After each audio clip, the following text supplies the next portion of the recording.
क्या नरेश मीणा भी रविंद्र सिंह भाटी पार्ट 2 बनने वाले हैं?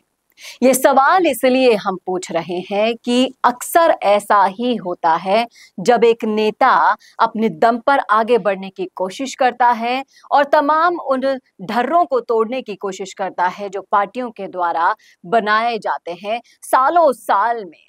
जी हाँ, ये नरेश मीणा नाम का जो तूफान पूर्वी राजस्थान में उठा है, उसको देखकर सभी लोग हैरान हैं, परेशान हैं और कांग्रेस पार्टी के अंदर जो खलबली मच गई है। पूर्वी राजस्थान में एक और ऐसा नेता आ गया है जो तूफान बनने का दम रखता है, आंधियां लाने का दम रखता है, जनसैलाब को उमड़ाने का दम रखता है।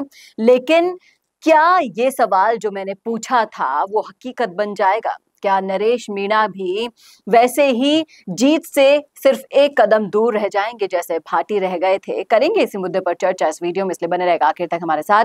नमस्कार, मैं हूं चेतना शर्मा, आप देखना शुरू कर चुके हैं संवाद भारत का, भारत के लिए। तो ये सवाल राजनीतिक गलियारों से लेकर आम गलियारों तक चर्चा का विषय बना हुआ है।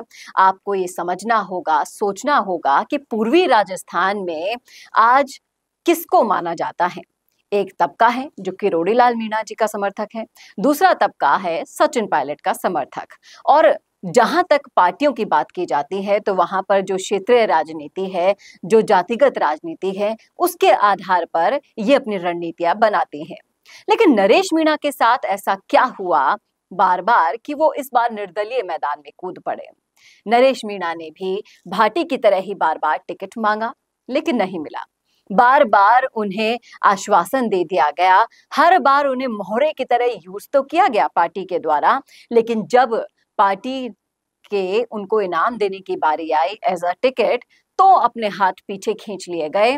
एक बार नहीं, दो बार नहीं, बार बार ये किया गया। 2018 में भी हुआ, 2023 में भी हुआ और टिकट उनको नहीं मिलने के कारण जो बगावत एकदम से निकल कर सामने आई है, जो आंधी हमारे सामने आ रही है, पूर्वी राजस्थान में उठ रही है, उसको देखकर यही लगता है कि अब पूर्वी राजस्थान की जो राजनीति है वो बदलने वाली है।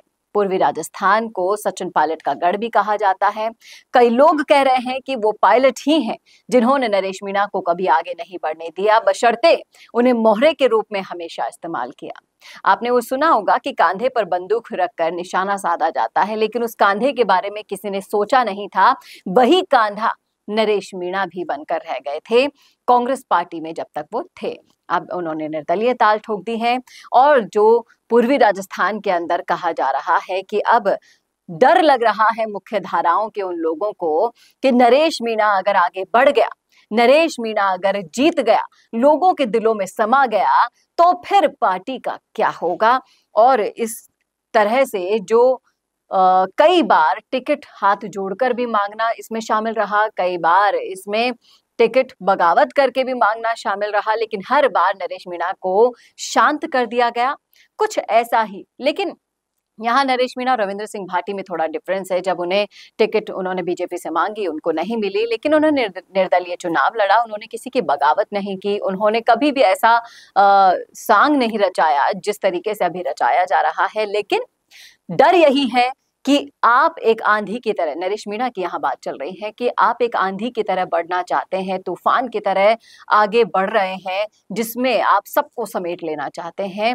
और जो सोशल मीडिया के जरिए आपका रंग रूप दिख रहा है, आपके जन सैलाब उमड़ते हुए दिख रहे हैं, जो पार्टी के, कांग्रेस पार्टी के पेट में दर्द भी पैदा कर रहे होंगे, इस बात में कोई दो राय नहीं है। लेकिन क्या रविंद्र सिंह भाटी को प्यार नहीं मिला था?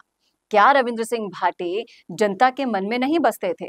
क्या रविंद्र सिंह भाटी ने दिलों पर राज नहीं किया था? क्या रविंद्र सिंह भाटी ने सोशल मीडिया किंग का ताज नहीं पहना था? ऐसी ही दिशा में आप भी आगे बढ़ रहे हैं, बशर्ते कहावत वो सही है कि जो दिखता है वही बिकता है। लेकिन यहाँ राजनीति का गेम है साहब। आप जिस गेम में कूद पड़े हैं, जिस खेल में कूद पड़े हैं, उसका नाम राजनीति है, जो शतरंज से भी ज्यादा ट्विस्ट वाली होती है, रोचक होती है। और इस बात में कोई दो राय नहीं है कि नरेश मीणा उभरते हुए राजनीतिक सितारे बन चुके हैं। जनसैलाब उनके साथ उमड़ रहा है, लोगों का प्यार उन्हें मिल रहा है, लेकिन फिर भी ऐसी कई ताकतें हैं जो उनको रोकने की कोशिश करती रही हैं। करती रहेगी और आगे भी अड़चने लाएंगी। लेकिन ये जो सवाल जो मैंने शुरुआत में बोला था, आखिर में वही बोलना चाहूंगी, मैं आपसे पूछना चाहूंगी, आप हमें बताइएगा आप क्या सोचते हैं। आप नरेश मीणा के फॉलोअर्स हैं, समर्थक हैं, आते हैं पूर्वी राजस्थान से, बताइएगा जरूर क्या नरेश मीणा भाटी पार्ट 2 बन जाएंगे या फिर उनकी नैया इस बार पार लगने वाली है, उनका इंतजार इस बार खत्म होने वाला है। रखिएगा अपनी राय कमेंट बॉक्स में, जरूर इंतजार करूंगी आपकी राय का। कैसा लगा वीडियो बताना ना भूलेगा और ऐसे ही और वीडियोस के लिए देखते रहिए संवाद भारत का, भारत के लिए। नमस्कार। Hi, I'm Varun. Trending video creation is my passion and I have an experience of 15 plus years in this.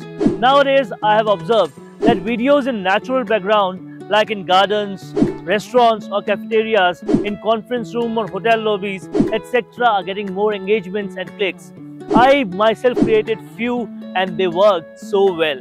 If you are also looking for an engaging video in this type of natural background for your business promotion, I am here to help you out. My packages come with variety of services like image insertions, clip insertions, logo insertions, text overlays, etc. Go check them out now. Feel free to ask anything before ordering with me. Hope we join hands soon.